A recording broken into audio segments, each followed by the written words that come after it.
troisième chose qui peut t'aider, mais qui n'est pas ce qui est majeur, c'est travailler certains exercices spécifiques. Et c'est ce que souvent on a envie de faire en premier, mais il ne faut pas oublier de faire d'abord les deux autres choses, sinon ça ne fonctionne pas bien. Parce qu'on se dit oui, c'est si j'arrive pas à frapper fort, c'est forcément parce que j'ai pas assez de force, il faut que je travaille ma force, il faut que je travaille ci, il faut que je renforce ça. Mais non, il faut d'abord avoir une bonne technique, être relâché, et ensuite on peut penser au côté physique. D'accord ? Mais avoir une bonne technique et être relâché, ça va produire des résultats très rapides si on arrive à progresser dessus, à comprendre les choses, alors que le côté physique, ça met toujours plus de temps.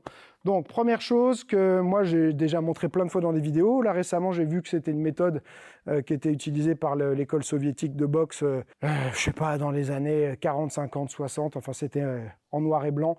Ils faisaient beaucoup ça, apparemment. Ce que je savais pas, mais ça m'étonne pas en même temps, parce qu'ils ont souvent des bonnes idées sur l'entraînement, les Russes. Donc, c'est du travail en isométrie, dans différentes positions.